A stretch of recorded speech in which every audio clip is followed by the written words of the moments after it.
So you guys might remember when I beat Pokemon Crystal without using any attacking moves. What we're going to do today is slightly more difficult. We're going to complete Pokemon Platinum without using any move except for Tackle. How did I think of this idea? I didn't. Shout out to SIG Slaughter who gave me the idea by commenting on my last video. I can't wait to do this challenge. It has been done on YouTube before though. Ruffled Rowlet did do it on Pokemon Sapphire, and you should totally check out that video, but we're going to make one key adjustment to how he did it. So to put it quite simply, we're not going to use items in battle. And by that I mean, your healing items, your full restores, etc. Anything except held items like berries, we're not able to use. Unless they're obviously held by the Pokemon before we commence the battle, which is pretty self-explanatory, but with that out of the way, let's get started.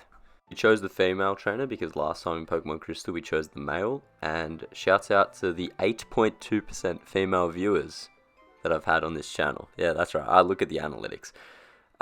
We wanted to auto-generate the Barry's name, but they gave us Pearl, so I thought Barry is a bit more suited, and we jumped into the world. For our starter Pokemon, we chose Turtwig because Torterra has the highest base attack out of the three, which I actually didn't know before, so that was a good surprise for me. And we plow through Barry and his Chimchar relatively painlessly. I actually 1 HP'd, so great start to the run. But with that out of the way, it was finally time to begin our Pokemon journey. And so we did, and we went out and we caught a Starly. We basically did that because of Staraptor's phenomenal base attack, and obviously the stab boost from Tackle. Due to Tackle, being a physical move, base attack is what we really want to focus on, and was really the blueprint for my team the entire time. And the one we caught actually didn't have the worst attack IVs, as you can see there, but we end up meeting Barry again, and, well, we end up stomping on Barry again. Because I did a little bit of leveling. I know that we have a tough challenge ahead of us, and that is the first gym. Now, the leader Rourke is a user of Rock-type Pokemon. Geodude, Onix, and Cranidos. Not only do they have high base defense, but normal moves such as Tackle are only half as effective against them. So it's going to be a bit difficult. Also, I forgot to tell you guys, but we did end up catching a Shinx because of its base attack. Again, I know. So we went to the grass up north because it was filled with Pokemon that weren't Rock-type Pokemon, and Starly evolved into Staravia. That's right, we had to level them that much that they had to at least be on their second evolution before we were even a chance at getting the first gym badge. We also caught a Ponyta, because Ponyta is a relatively mixed attacker based on its base stats, but it's handy to have around. And eventually, Shinx and Turtwig both evolved into Luxio and Grotle respectively, and with that, we went and challenged the gym. Here are the levels of our team, all an even level 20. Looks beautiful, doesn't it? I know. Thank you.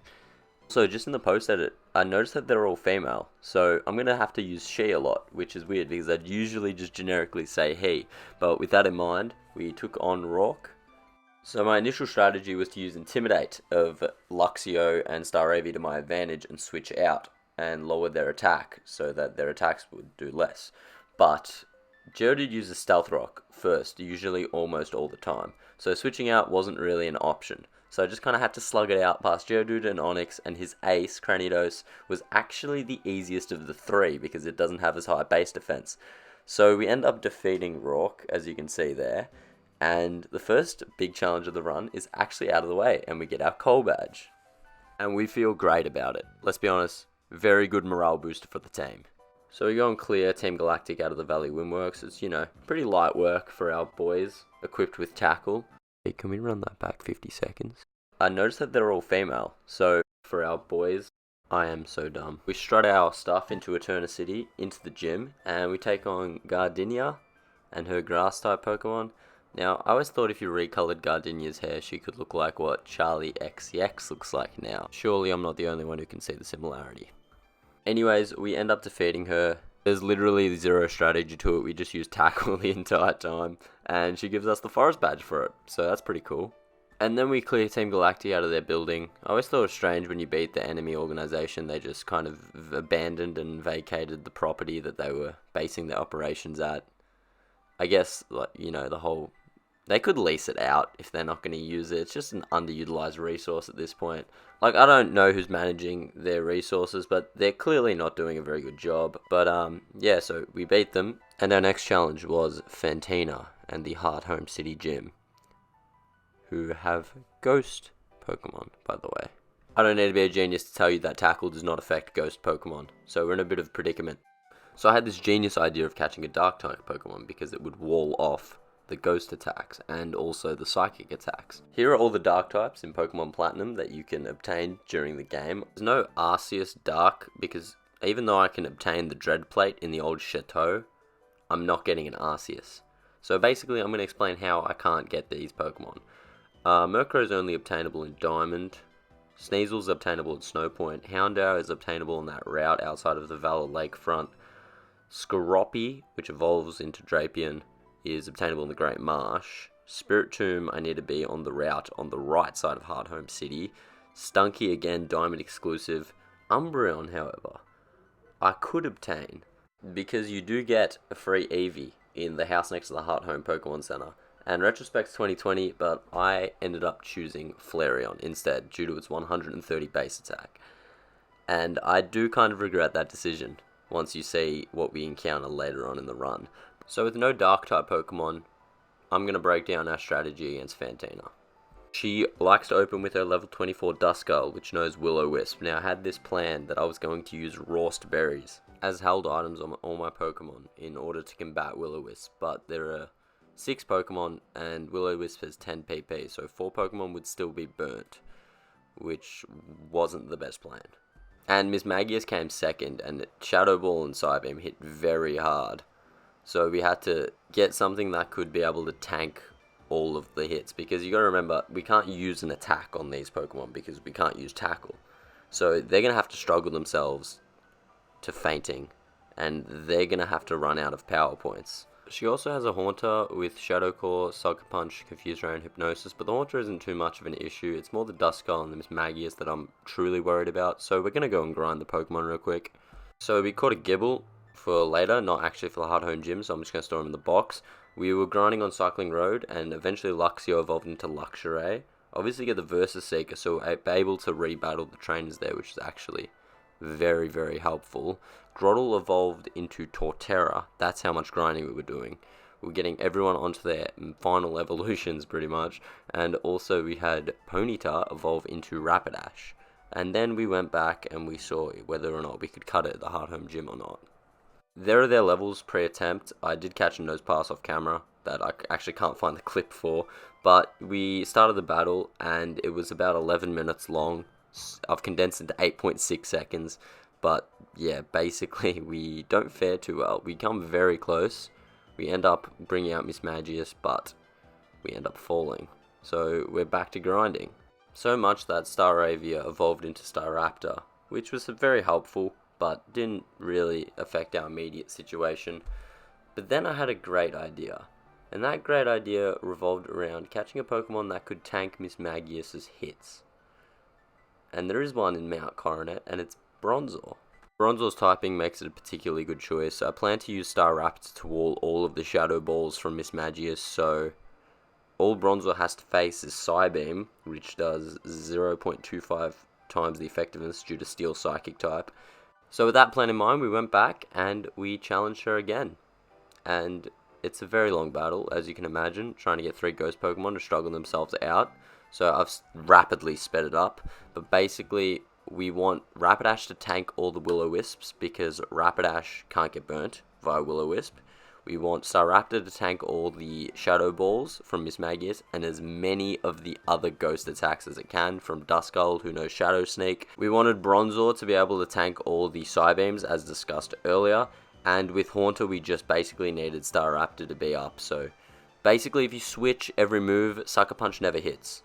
So with that in mind, if we kept switching, that nullifies 10 of the moves, then we need to nullify the 15 Shadow Claws, and eventually, after a lot of persistence, a lot of over-leveling, and a lot of thinking, because it wasn't the easiest thing to strategize, even though I could have just gotten an Umbreon, but we eventually defeated Fantina, and got the Relic Badge. And you already know we went and shined it up. because we deserved it. So we put Bronzor back in the PC box, took out Gible, and headed our way to Veilstone City. But on the way, we found a Firestone. And we used that Firestone to evolve Eevee into Flareon, obviously. And Gible also evolved into Gabite on our way to Veilstone City. But that wasn't it. We encountered a trainer, Ace Trainer Dennis. And Ace Trainer Dennis had a Drifblim. And it was a bit difficult to defeat. It definitely took me a couple attempts, but we did it. There's also another trainer on the other side of Veilstone City that has a Drifloon, but I didn't get that one on record, unfortunately. So us and the girls stumble into Veilstone City, and I actually hit up the game prize area because they have some very important items for us, namely the Silk Scarf and the Metronome. The Silk Scarf increases the power of normal type moves when held, tackles a normal type move, and the Metronome increases the effectiveness of a move that is used consecutively. So they're going to be pretty important, seeing as we only use tackle. So I decided to hit the slots to make some coin, but then I remembered all the training that we did on Cycling Road gave us about 160k, so we just bought the items. Now I decided to get an even mix of the items because there's going to be times where the Metronome's more effective and there's going to be times where the Silk Scarf's more effective. And we went and battled Maylene, and honestly, just like Gardenia, there wasn't really much strategy. We just kind of used tackle, and we got the Cobble badge for it. So pretty cool. There are the levels before we take on Wake, the 5th gym leader, and Wake was a little bit more difficult because Floatzel knew Ice Fang. Now Ice Fang pretty much shredded through most of our team, not called Flareon or Rapidash. So it was a bit difficult to gauge, but eventually we got the badge, and I think that's all that matters. Notable victories before we got to Byron, the 6th gym leader, were Cyrus in Celestic Town, and of course, Barry on the Cantilever Bridge. So those are pretty cool. But then I realized Byron has steel/ground types, and obviously very high base defense, so we pretty much over-leveled the entire team. Gabite evolved into Garchomp, which happens at level 48, so it's a bit of an indication of how far ahead we've really leveled them. So the Magneton was actually the most difficult part of the battle, but once we get past the Magneton, we get Torterra to take Bastiodon and make sure that Bastiodon uses all 5 of its stone edges, so that Staraptor can come out safely, obviously, and clean up Bastiodon, clean up the rest of the team, and there is a Steelix as well. I actually don't know what happened to the clip with Steelix, but we end up winning and getting the Mine Badge. We took out Saturn and Mars at the lakes, and then headed up north to Snowpoint City to take on Candace. So Frostlass is Candace's ace, and not only does Frostlass have part Ghost typing, Frostlass also knows Psychic, Shadow Ball, Double Team, and Blizzard. Now this is this is not good for our team because that's a 51 move stall minimum, and Frostlass usually comes last, so Abomasnow makes infinite hail, so we just take chip damage every turn for 51 turns. You can probably see that that's not ideal. Now hail does a 16th of a Pokemon's health every turn. Factor that in with the fact that, you know, it's hailing for 51 turns, and I was on the verge of thinking that this battle might not be completely possible until I noticed something very interesting. If I eliminated Piloswine with Luxray, the game sends out Frostlass before Abomasnow, which is completely ideal for us. Now going into the Frostlass encounter, we have Staraptor alive the entire time to tank Shadow Balls. We have Bronzong, that's right, we got a Bronzong, alive the entire time to tank Psychic and Blizzard. And we also have Flareon also to tank Blizzards, and Double Team we don't really need to tank. So as you can see, we figured it out. And we finally got our Icicle badge, and how beautiful it was. So we went back to Veilstone, and, you know, Cyrus made his big man speech about changing the world, completing the world. You know, I don't really read that often, but we embarrassed him in front of his friends. And then we went to the Distortion World, and honestly, did you really go to the Distortion World if you didn't take this waterfall, guys? Seriously, come on. And then Cyrus wanted to exact revenge, so we beat him again. But oh my god, this battle was difficult. This battle was so difficult. And I had to do it a couple times. It wasn't easy. But after we beat Cyrus, we encounter Giratina and we run away because it can't learn tackle, so what's the use? Then after Cyrus does his little spiel, we end up heading to Sunny Shore City. And as you can see, here are the levels pre-Volkner. And we're looking pretty tough, I'm not going to lie.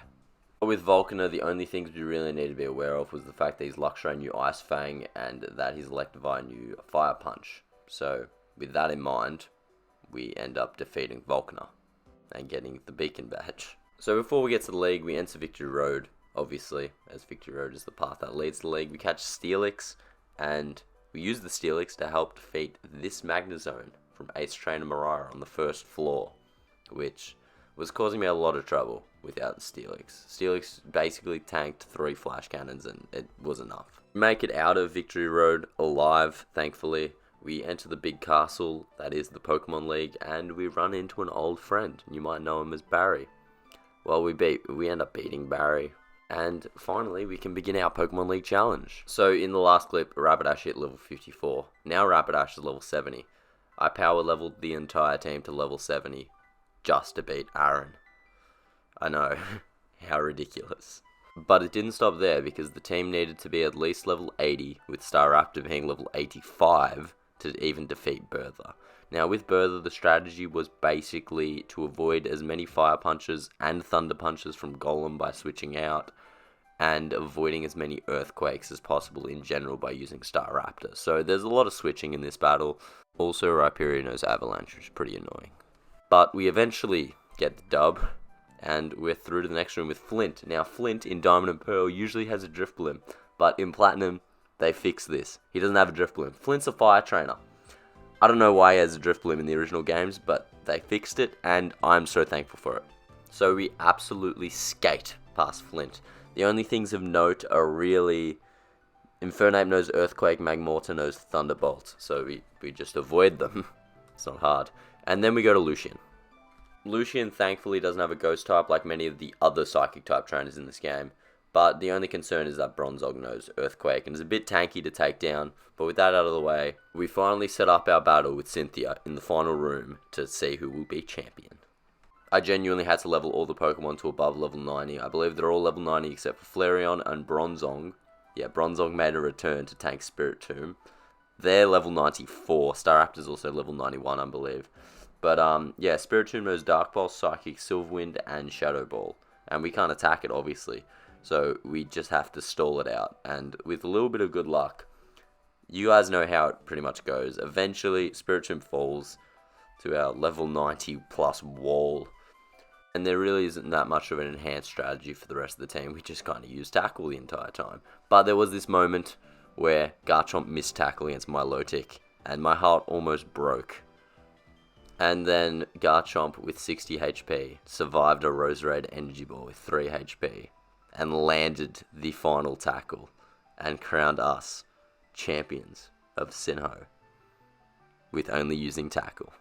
I can't believe it's finally done. This took absolutely ages. The game time doesn't really reflect how long it would have taken because I leveled the Pokemon up using the rare candies after we got to the league because if we're being honest, guys, I'm not going to grind levels 50 to 90 in Wild Grass for 6 different Pokemon. Only using Tackle. It would literally be hundreds of hours. So I think you guys can appreciate why I chose not to do that. I was thinking about it, but then I thought I should probably not for my own sanity. But yeah, anyways, thank you guys for watching. Like the video if you enjoyed, and subscribe if you want to. Peace. Bye. See you later. Also, if you've got any challenges, please leave them in the comments. I'm so bored. I will do them. Okay.